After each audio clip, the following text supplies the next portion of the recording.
I'm Tom Baker, this is Chasing Cars, and today I'm back driving one of my favourite medium SUVs, the Mazda CX-5. Now, if you think that I reviewed the CX-5 only about 5 minutes ago, you'd pretty much be right. So, why am I back here with this rather attractive machine grey CX-5 Akera? Well, when you make one of Australia's best-selling family cars, it's important to keep the changes coming, and that's exactly the approach that Mazda take with the CX-5. So a year down the track, it's mainly the 2.2 litre twin-turbo diesel engine, which was already really good, that's been upgraded again. So this car now makes 450 Newton meters of torque, which is massive for this class, and 140 kilowatts of power. Plus, there are a few other small technology changes that we need to have a look at on the inside. So what I'm going to do is take this opportunity to show you guys around the Mazda CX-5 again in some detail, and we can refresh ourselves on whether this vehicle deserves its best-selling title. So let's jump inside this flagship Akera and start finding out.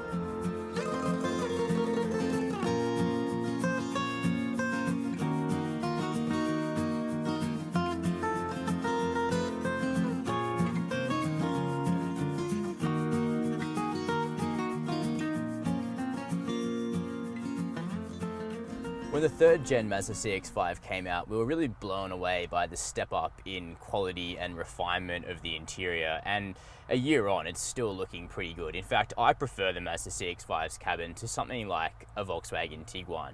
Partially that's because of how nicely it presents.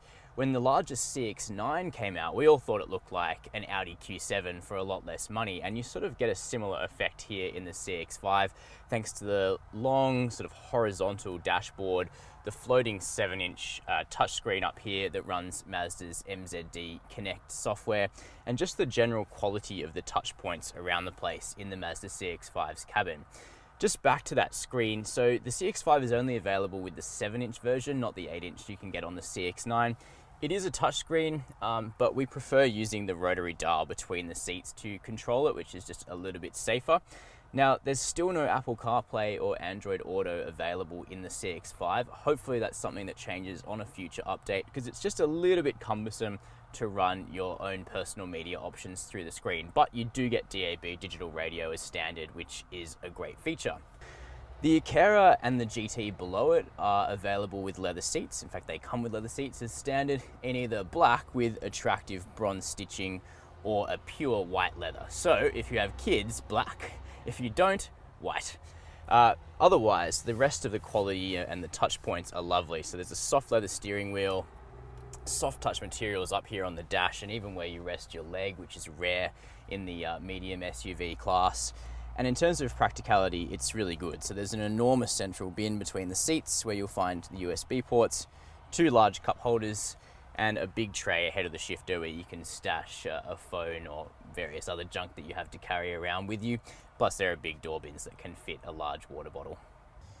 One of the best things family-wise about the CX-5 is the fact that the back door is pretty much open to 90 degrees. So if you need to fit a child seat, you'll be able to get in here nice and easily. However, it would have been better if Mazda exposed the ISOFIX points a little bit more, just to make getting that baby capsule in slightly easier.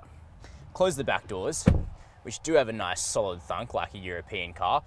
People often say Mazda is the Euro of the Japanese brands after all, and you'll find that even for adults back here, the room is more than adequate. So I'm a 6-footer, I've got enough headroom even though this car is fitted with a sunroof. I've got good leg room and heaps of toe room sitting behind myself as well, so I'd be more than happy for a few hours of travel back here. In terms of what life is like in the back, you also get a flip down center armrest, which has 2 cup holders, and it also has 2 USB ports, which is genius. That's a good way to keep the kids quiet on a long road trip. Plus there are air vents to keep the air moving back here and prevent car sickness. And really impressively, the strong material quality from up front does continue in the back. So you get nice, sumptuous, soft touch materials up here on the back doors as well. Plus there are extra bottle holders lower down in the doors. As medium SUVs go, the Mazda CX-5's boot is about average. In terms of size, it's not huge, so behind this electric tailgate, which is standard on the top 2 models, you'll find 442 litres of space. So In theory, that's well off a Tiguan, which has 615 litres, although the Volkswagen only achieves that with a bit of trickery, where you have to push the back seats all the way forward. The CX-5 doesn't actually have sliding back seats, so what you see is what you get here in the boot. It is a good square, practical shape, so you would be able to stack a few suitcases here, and it is a clever boot. So it has a cargo blind which actually rises up with the tailgate. How smart is that? Plus, the back seats fold from right here in the boot at the touch of one of these latches, and they fold 40-20-40. So if you wanted to go to the snow, for example, with 4 people in the car and your skis pushed all the way through, that's entirely possible in the CX-5.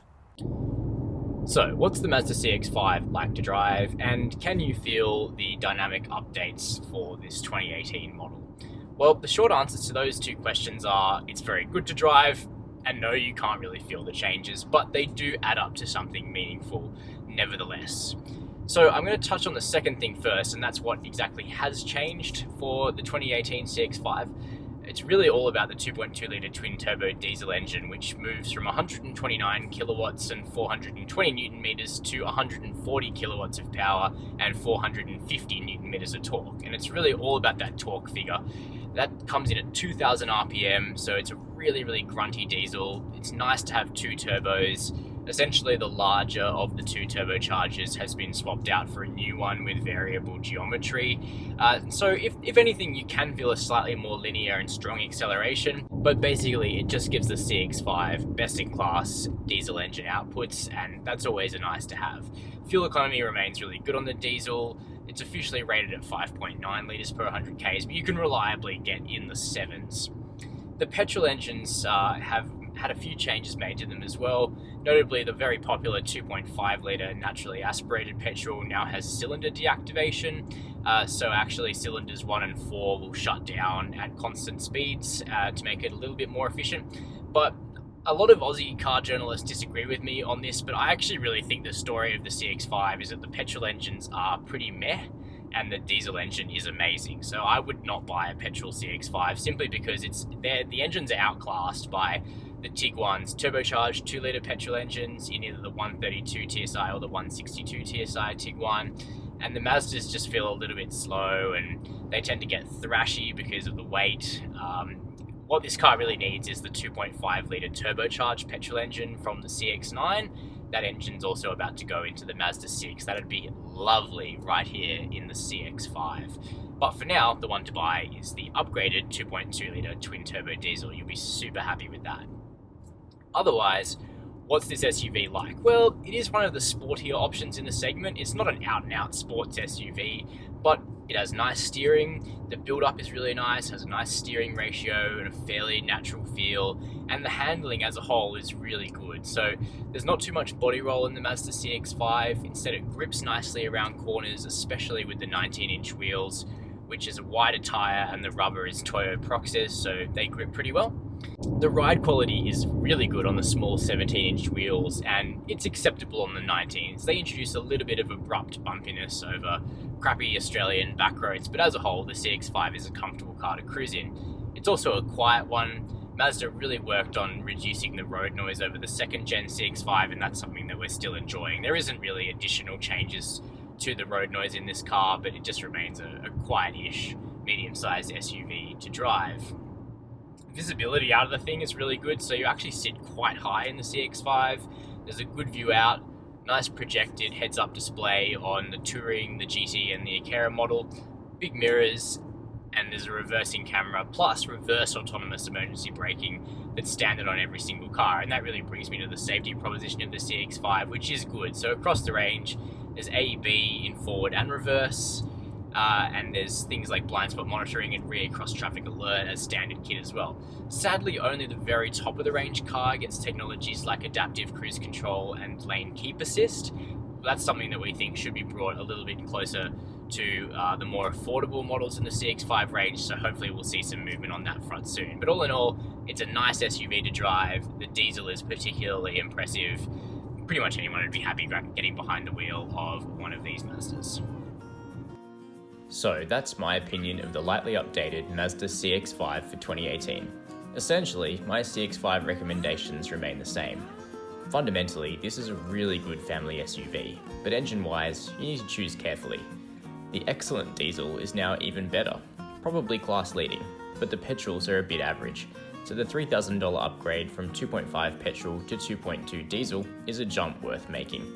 Otherwise, the CX-5 remains stylish, practical, fun to drive on the right road, and it makes you feel like you're driving a near luxury car at a very attractive price. And that sounds pretty good to me.